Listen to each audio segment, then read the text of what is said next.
Hi, welcome to the Jalk Call podcast. I'm your host for the day, Brian Gallagher, and I'm joined by Geoff Carr up in Hokkaido. Hi, Geoff. Hey, everybody. How you doing? First snow here in Hokkaido. First snow. It's only November. Good grief. Right, okay, so today we are interviewing Edo Forsythe and Steven MacWhinnie. Hi, Steve. Hi, Edo. Hey. Yeah. Right, guys, so I'm going to try and fill in the listeners with a little bit of kind of background, and then you can fill in the gaps. We're going to start with Edo. So Edo Forsythe, originally from Lewistown, Pennsylvania, has an Ed D in technology in ESL education from North Central University, San Diego, California, and is a full professor at Hirosaki Gakuin University, where he is the head of the Department of English Language and Literature. For over 20 years, he was a Navy Russian instructor and translator and served as program manager for the military Cryptologic continuing education program, the MCCEP, and various duties as a Cryptologic analyst. Now a full professor, he has presented at many conferences on mobile language learning applications and services, as well as serving on the Jalk Call team. A big believer in practice, and a host of other great quality teaching techniques. He's advised many ALTs and JTE around the Mori Prefecture, giving his time and expertise to the teaching community. Well, you really did your homework. Oh, yeah, I did. Okay. Sorry about that. There we go. And today we also have Steven MacWhinnie, originally from Maine, who has an MS.Ed TESOL from Shenandoah University, Winchester, and an MBA from the University of the People. Steve is an associate professor at Hirosaki Gakuin University. He has an upcoming book chapter on artificial intelligence in Japan's language learning classrooms, and has been living and working in Aomori Prefecture since 2007, first on the JET program, then as an Eikaiwa school owner. He's involved in the ALT training online professional development program, and his research interests include engagement with AI as a learning tool and language awareness. He's published articles on motivation and is now engaged in research on the intersection of student engagement and motivation with a learning environment incorporating AI chatbots. Welcome, Steven. Thank you very much. I'll get that right. You're saying the name MacWhinnie is difficult to pronounce. For me as a Scotsman, MacWhinnie Forsythe and Gallagher. It's almost like a kind of like a Celtic music band that we could put together. Sure. I've been away from New England far too long. I've forgotten how to pronounce New England names. I'm originally from Boston, Steve, and you wouldn't know it from how I talk now. But when I go back, give it 2 days, 3 days, and I'm back in the can, have it yad. Drives my wife Everything's crazy. wicked She cool. says, I can't understand you. Oh, yeah. It's wicked good. Let's get a cup of coffee. Right. Back to the introductions. How close were we with my introductions for Edo? All good on? That's good. Yeah. So you were in the military for 20 years. 21, yeah. 20, you said over 20, that's right. Yep. Over 20, right, okay. So Cryptologic continuing education program. So that means that you were teaching? No, I was actually managing the program. The program was a professional development program for military linguists. So was that a program for continuing education for cryptanalysts or cryptologists? Yeah, for military cryptologists or cryptologic linguists is what we are. So, yeah. So it was primarily a language support program or language training and professional development support program for all the military linguists around the world. So that would have been like many different languages, right? Oh yeah, all of the ones that the U.S. military does. We kind of coordinate language support and like training and development for them. Right, and so did you? So you focused on Russian. Did you do other languages there too? I was a Russian linguist. Yeah. You're a Russian linguist. Yeah. So English, Russian, Japanese. Are there more languages that you? Well, I claim Tsugaru Ben, like the Tsugaru dialect. Right. Okay, that's not Japanese. I'm sorry. That's I love it. That's outstanding. Yeah. I'm still studying that one. So I of course, like I live in Owari area, so like we have Owari Ben, and so Owari is the kind of like the old name for what was now become the modern Nagoya area. I was just at the weekend there at Nagoya Castle. My daughter was doing Bonnote, which is kind of fighting with sticks. And so in the Aki Matsuri that we just finished, that's the autumn festival. So I was I was also doing Tepotai, which is a flintlock gun. We were both doing different parts of the festival. So No, that sounds fun. what was the festival up in Aomori?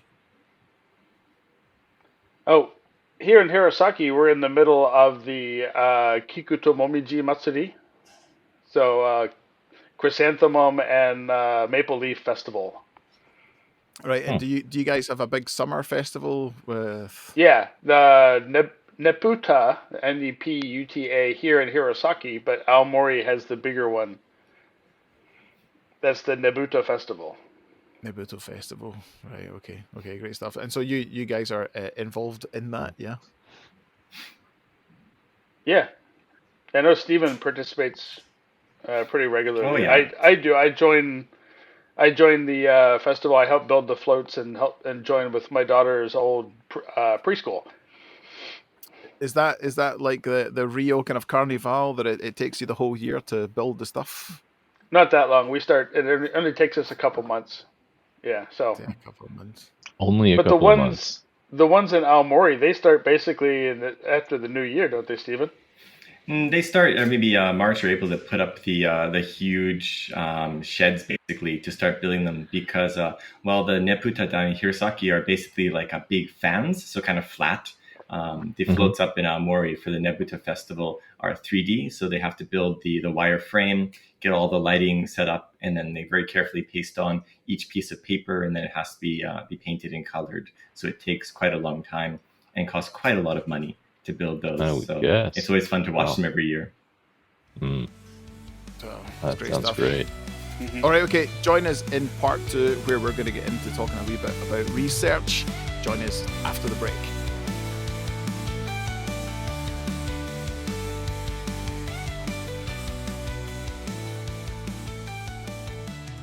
Hi, welcome back to the Jalk Call podcast. I'm your host for the day with Geoff Carr in Hokkaido, and we're joined by Steven MacWhinnie and Edo Forsythe.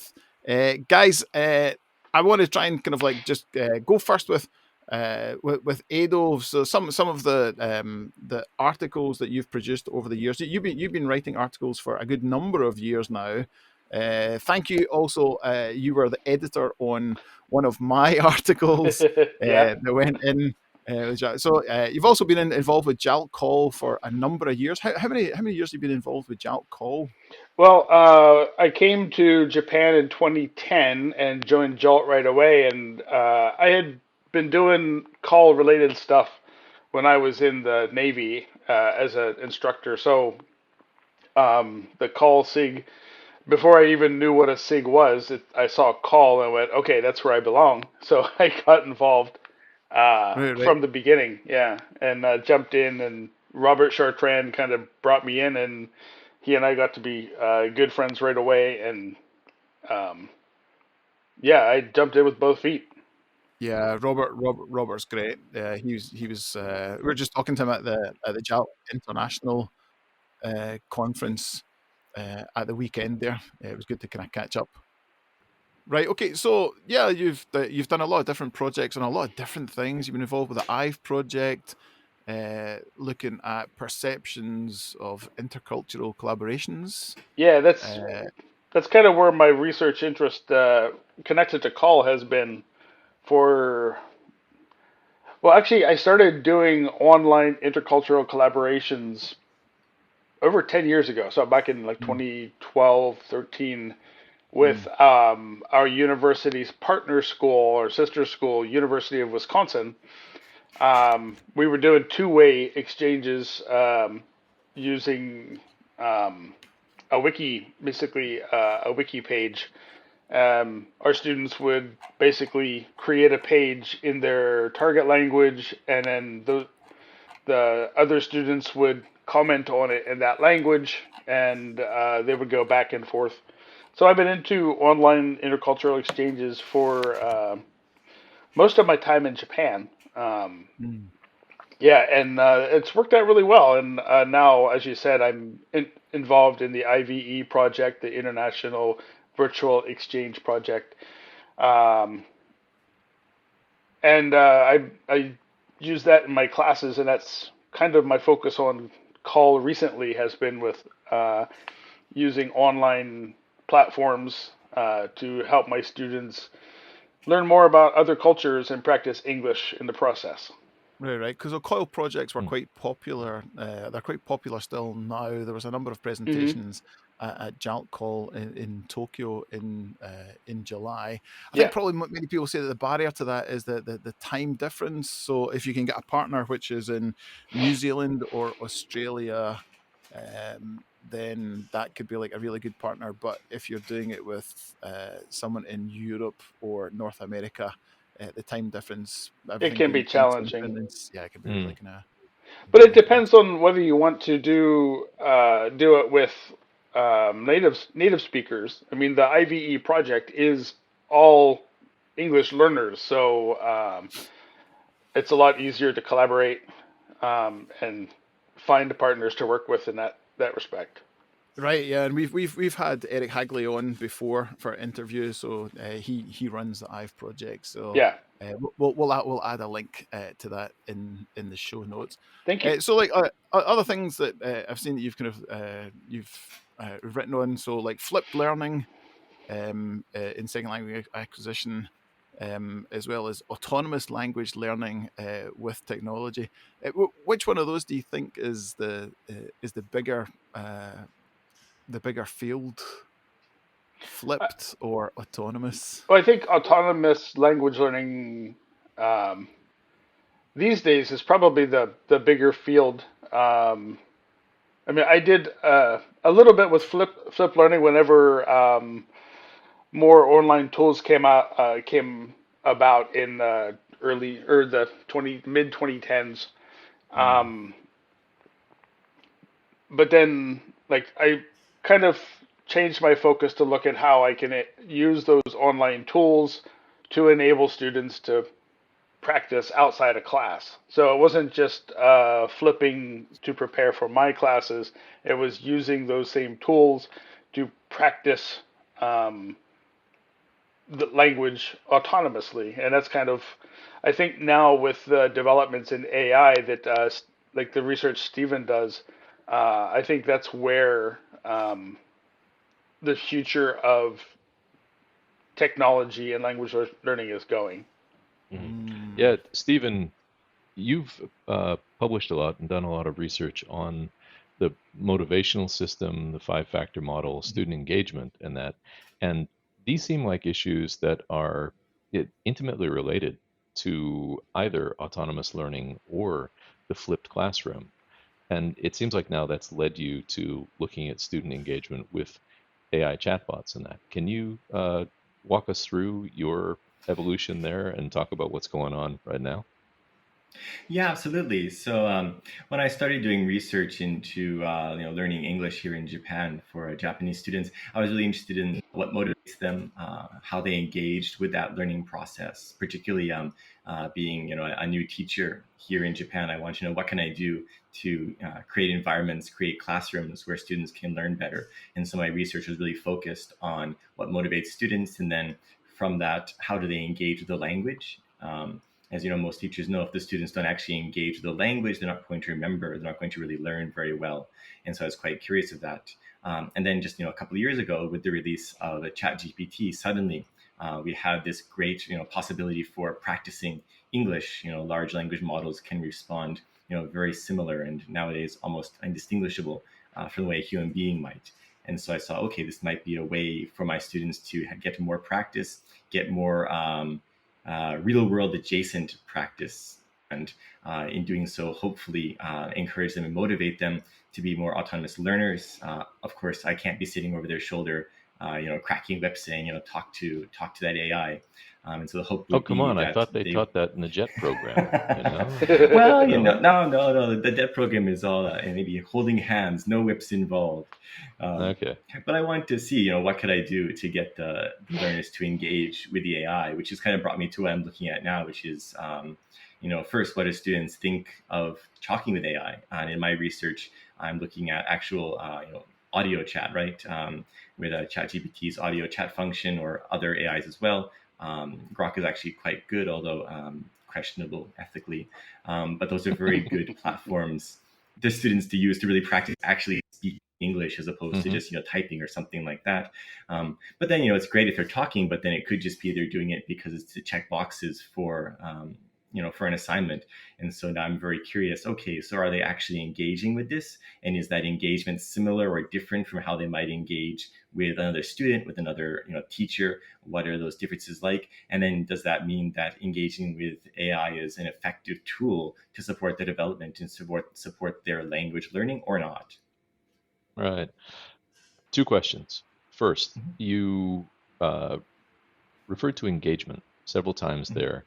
Can I ask you to offer a working definition of engagement? And second, after you do that, could you walk us through in a couple of minutes a typical exercise that you would use with your students having a conversation, or maybe introducing them to conversational interaction with an AI chatbot? Okay, so let's see. Yes, I am putting you on the spot right there. Yeah. Okay, so Yes, that's not fair. Put me on the Oh, spot come there. on, All it's right, my let me just pull job. up That's some my notes job. here so I don't mess this up. Right. So when I'm talking about engagement, I'm using Svalbard's definition of engagement with language, which is conceptualizing this engagement as being a cognitive, affective, and social process in which the learner is both the agent and the language serves as the object and vehicle of that engagement. So that sort of means something like cognitively, the students are focusing their attention on knowledge construction. Effectively, that's showing their willingness and their autonomous disposition towards using that language. And then socially, it would be through interactions with other students, or of course, in the case of my research, interactions with AI. So trying to look at really those engagements, those connections, both cognitively, effectively, and socially. So language more instrumentally then. They're using it as a tool for accomplishing certain goals, getting certain information, building certain relationships there. Exactly. Okay, so how do you do that with students in the classroom when you're dealing with an AI, or do you? Yeah, that's the issue. That's what I want to find out. So previously, I've done some research looking at first, what do students think of actually talking with an AI? Generally, it was very positive. I presented that last year, you'll recall. And students basically said, yeah, this is really interesting. Maybe it could be good for learning. Maybe there's some issues with perhaps privacy or ethics, those sort of things.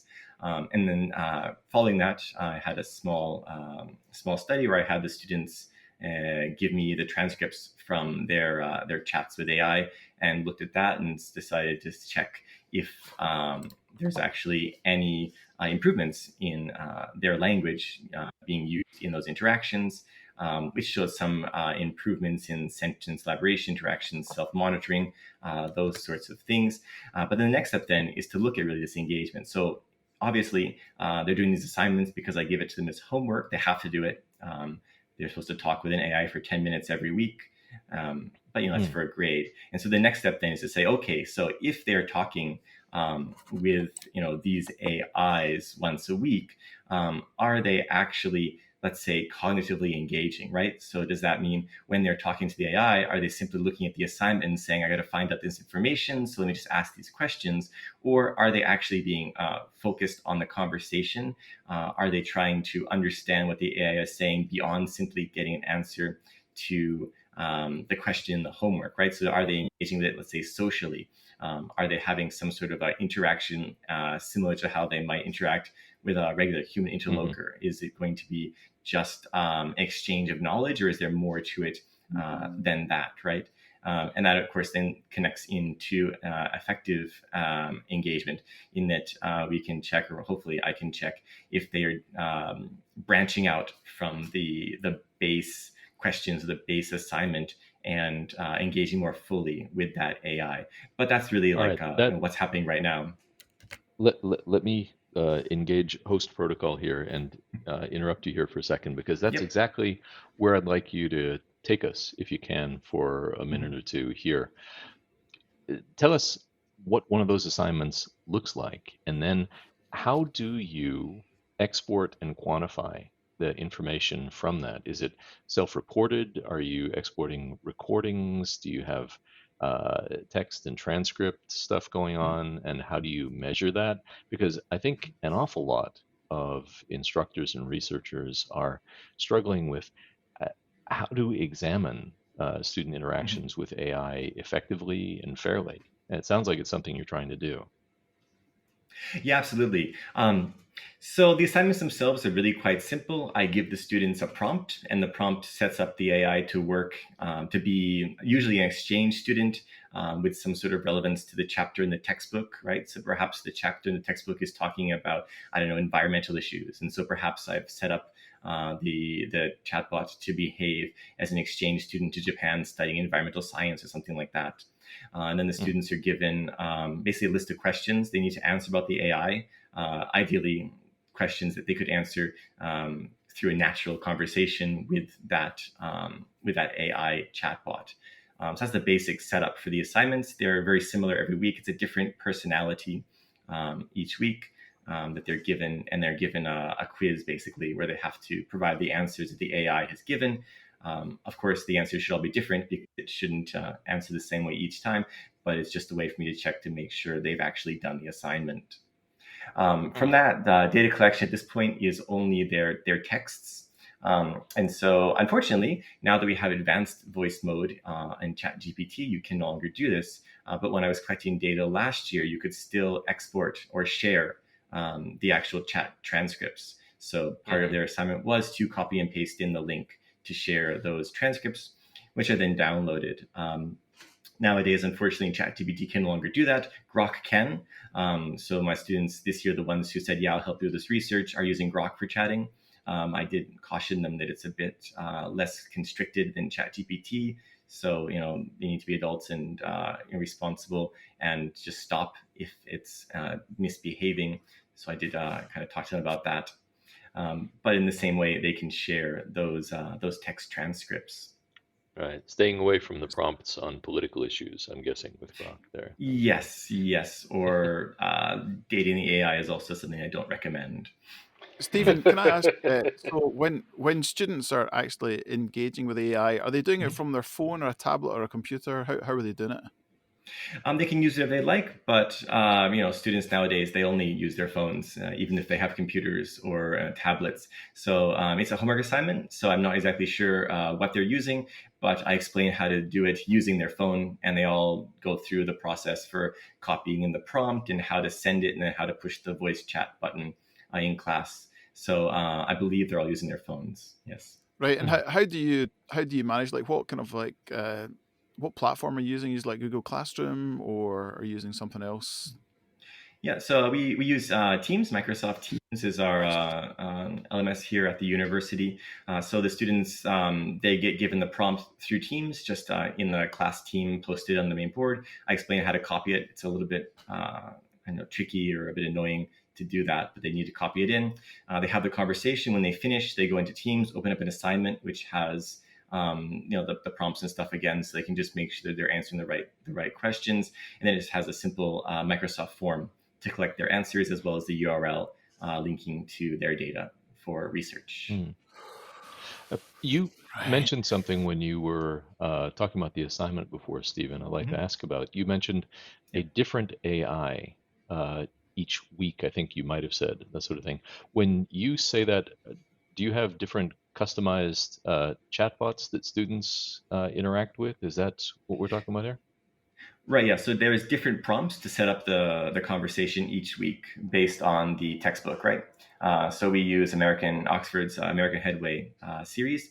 And so, whatever the chapter is about, I have looked at what somebody who was studying or using that language or those topics would be, and created just simple prompts to tell the AI, you are so-and-so, and this is what you're interested in. These are the sorts of things you're going to want to talk about with the student.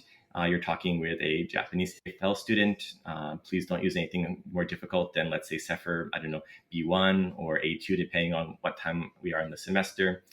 Begin the conversation by saying hello, and they go from there. Okay. Interesting. That's really cool. Thank you. It's really cool to see what he's doing. I mean, I honestly, like, at our university, he deals with usually the first and second year students, and then they come to me for third and fourth. And I kind of feel bad that I'm not doing this too, because they're so used to doing the AI related work in his classes. Then they come to me, and I feel like, oh, I'm supposed to be the call guy. Do you guys like, so we all know about the program that we have in the elementary school, like having all the kids at the Giga project. So everybody's, like, my kids are using an iPad, like other schools are using different devices. So are you guys expecting that students are going to be much more kind of like computer literate by the time, like they get to you, like once that's, I mean, because it's been going for probably about 3 years now. And so that'll take, I guess the plan is kind of like within 10. Most mixed things are within 10. They want to see a result. Yeah. So are you guys like fully expecting that kids are going to be like beautiful butterflies by the time they they turn up at university? No, shaking his head. Yeah, no, definitely not. So I'm not sure, but at least the high schools around here, they're given tablets, and so they're very good at using a tablet, which is essentially using a smartphone. Which means they're fine to navigate things within that context, but they still can't use computers at all. My children also use Chromebooks, but they have touchscreens, and so my kids are not very good using a mouse, for example. And so I don't think that the outcome of this initiative is going to be very computer literate students. Rather, it'll just be students who are perhaps even better at using their smartphones.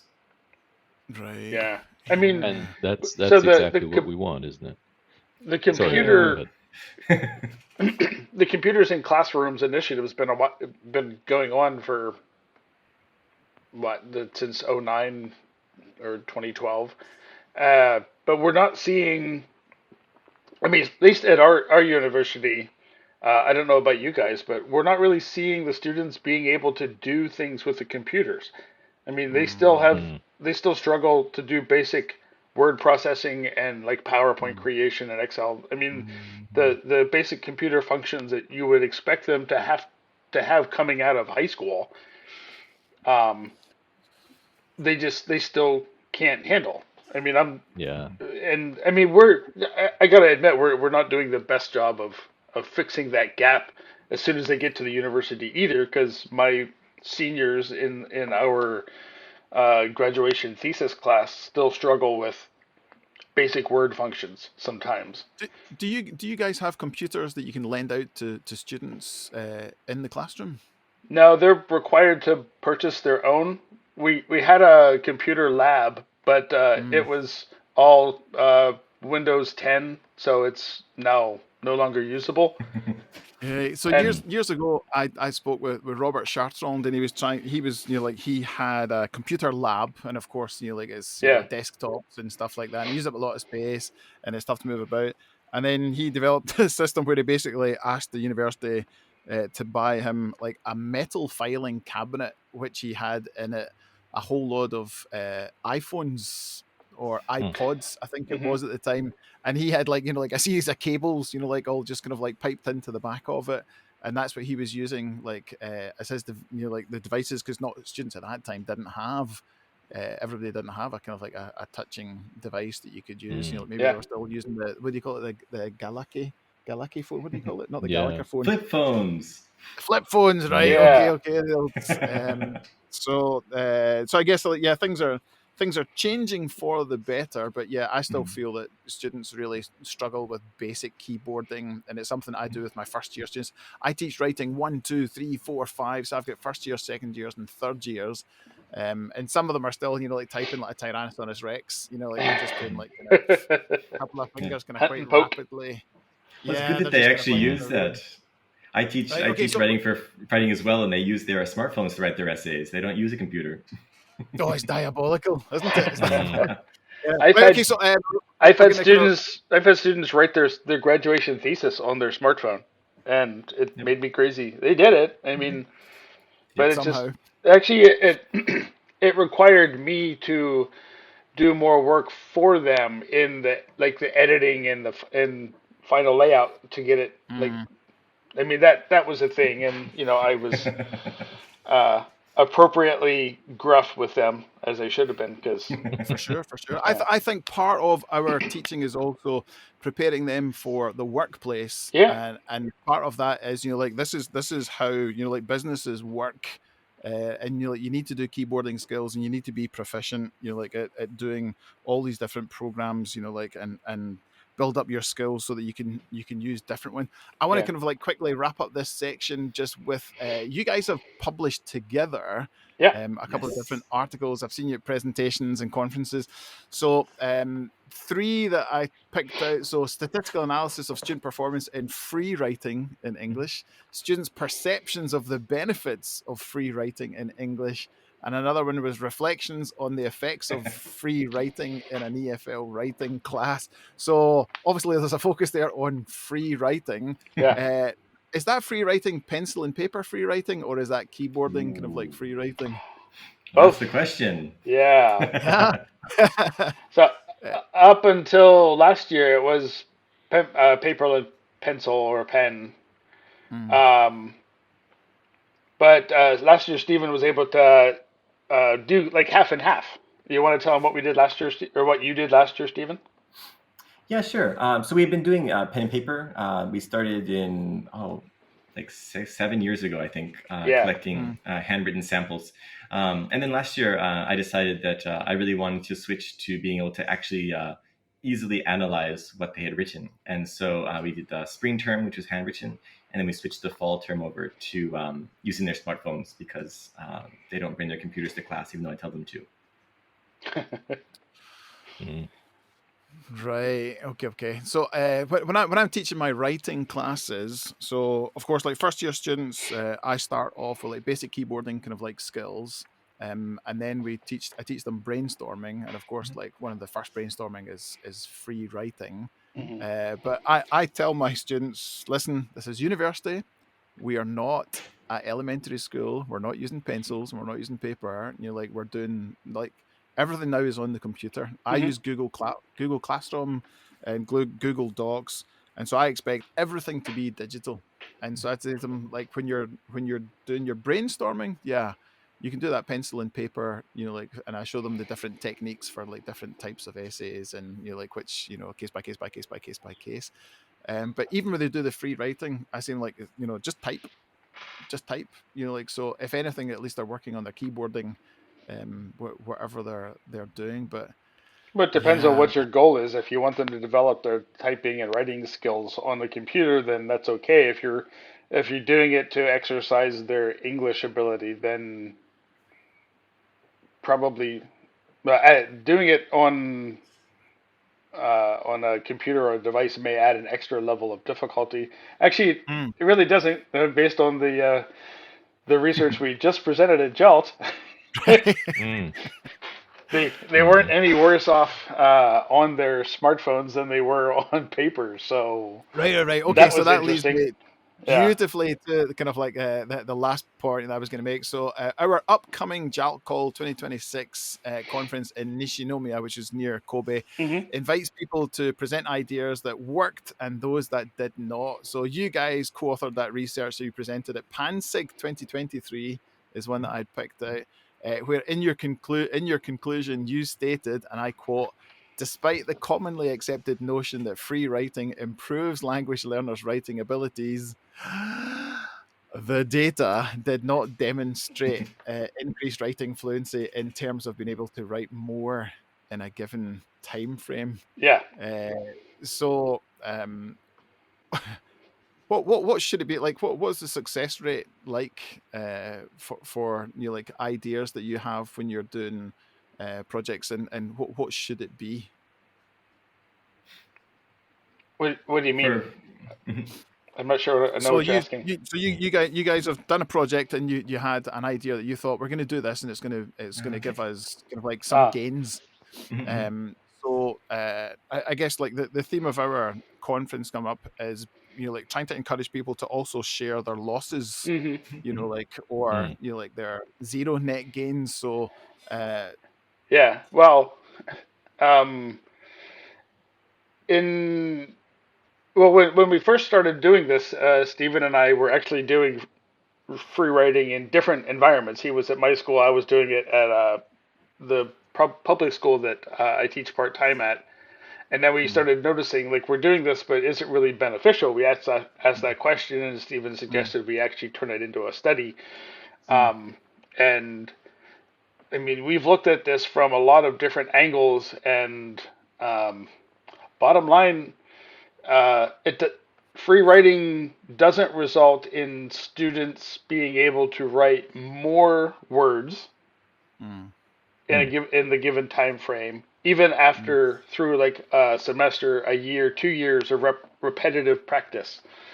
The one thing we haven't looked at yet, and we were hoping to get Kakuin funding to actually go in and look at lexically and like look at the text that they're producing. Are they writing better? That we don't know, and there's not a lot of research out there that has been able to look at that, because most of the research into free writing has been done paper and pen. So that requires transcribing all of those documents and then doing the lexical analysis, or the analysis on the text itself, textual analysis. Right. Okay, yeah. So students basically can't speed up how fast they write, but they could increase their quality, right? We don't know, yeah. We don't know yet. Guys, could I ask a question? Did you have the opportunity to compare any relative gap in benefit or skills between students doing this in English as a second language versus a relative gap that occurred when they were writing in Japanese as a first language? Unfortunately not, no. We teach English in the English department, so we don't really have access. And I don't believe that Japanese is necessarily taught in the same sort of way. That English is, so it'd be difficult to have them do the same sort of thing. It would be. It would take some pretty careful experiment design, I guess. But it's interesting to me to see whether you could measure a difference in how much of a barrier the skills might present when they're functioning in a first language versus a second language. Yeah, but that raises a good question, though, right? So when you kind of hint at that, right, there may be an upper limit to what would be a reasonable expectation for language production within a certain period of time. So when we talk about open free writing, we're talking about how much they can write in 10 minutes, essentially. Right. And so even for a native speaker, a native writer, I guess, there is a certain limit to how much you could be reasonably expected to produce. And so I think that's something we also need to consider, is there an upper limit? So, I tell the students every week, okay, let's write as much as you can, let's go for it. But it might be simply that they're already maxed out at what they can actually handle, right? And of course, if they're able to check in the Japanese language as well, perhaps you get a better idea of, okay, so, for this group of students, the absolute max they could be reasonably expected to produce would be this many words per minute. And so perhaps this is not necessarily a failure, as it is we've gotten them to kind of the max that we might otherwise expect. Yeah, that's true. And looping back to you're working with students in voice interface with AI, I wonder if you would see similar limits or perhaps similar differences in production just vocally. That would be another interesting thing. Sorry, my brain. Absolutely. Upcoming research, so stay tuned. We before going to JELT, when we were looking at this year's data, we were discussing that. Going back through, we have, like Steven said, 7 years worth of data now on like words per minute produced by good students. Like we have everything.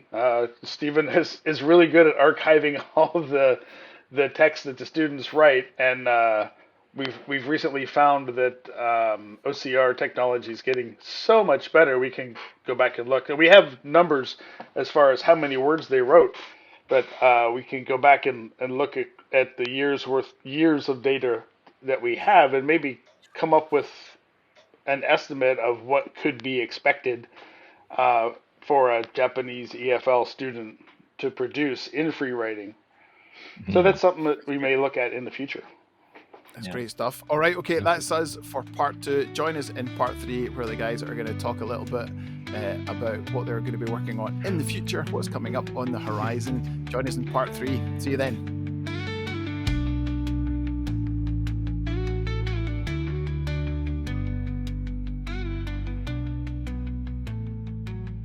Hi, welcome back to part 3 with myself, Brian Gallagher, at the Jalt Call podcast with Edo Forsythe and Steven MacWhinnie.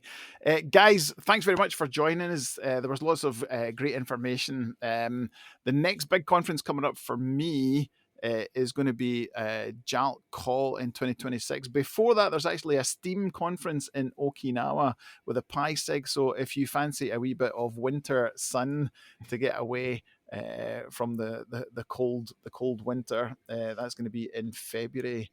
So I'll add that in to the notes if people want to try and go to that. But yeah, so our next Jalt Call is going to be in Nishinomiya near Kobe. And of course, we're inviting people to present ideas that worked and those that did not. Will you guys be joining us in 2026? Hope so. Yeah, I think that's the plan. Right, so submissions are open now until the end of January. Yeah, so we just announced it at Jalt International on November 1st. You guys were at Jalt International there 2 weeks ago. Can you tell us what was your presentation on? What were you doing there?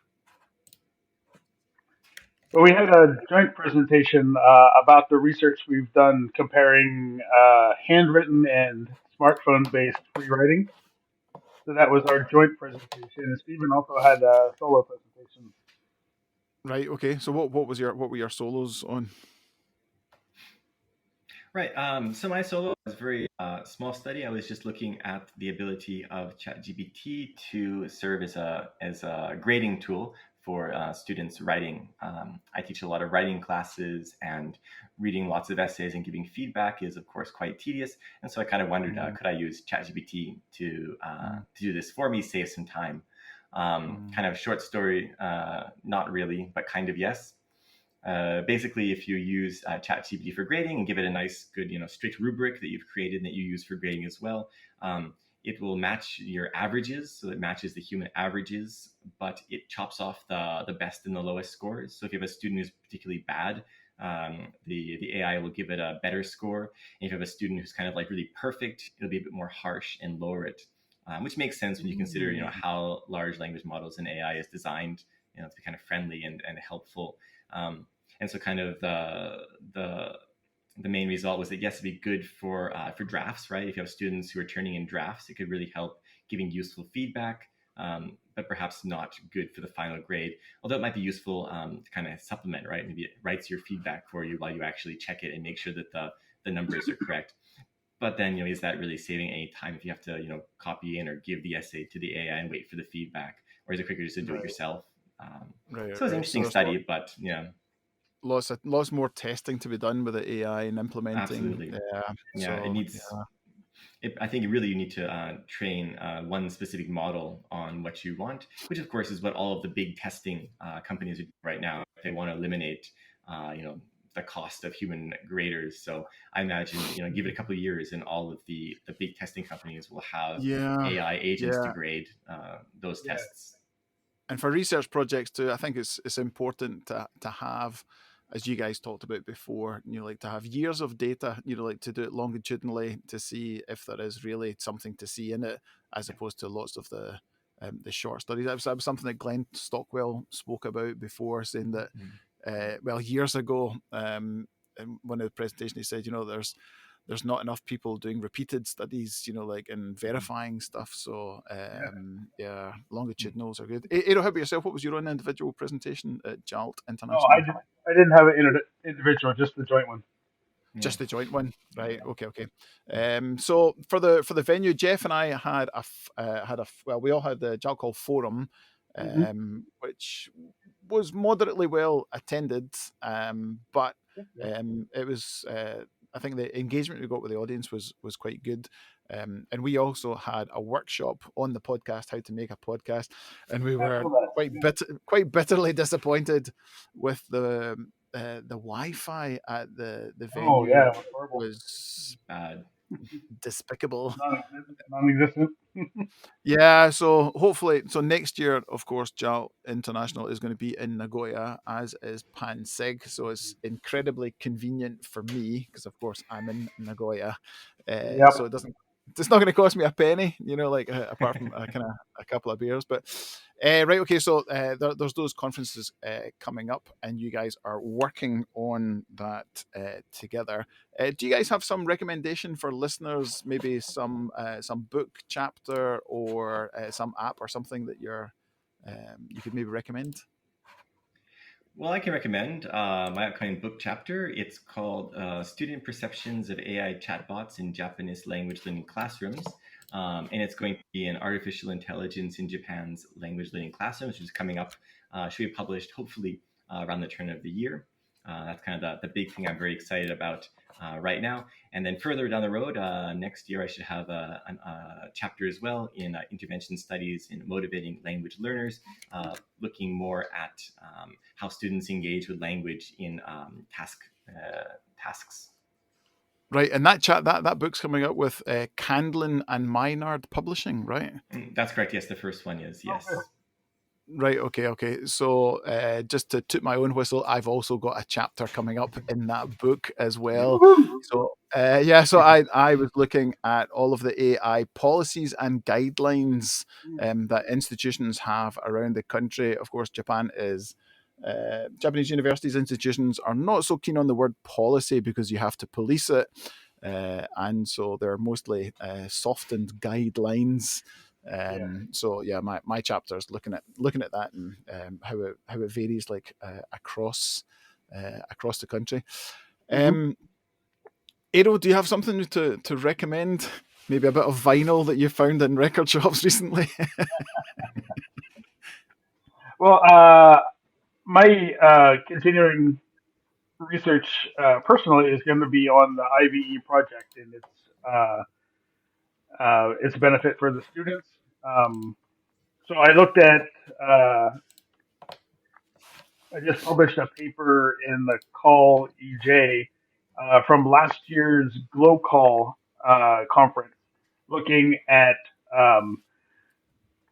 student performance longitudinally. So we were just talking about more longitudinal studies, and I was looking at to see whether experience had an impact on students' participation in the online virtual exchanges. Do they participate better after they've done it once?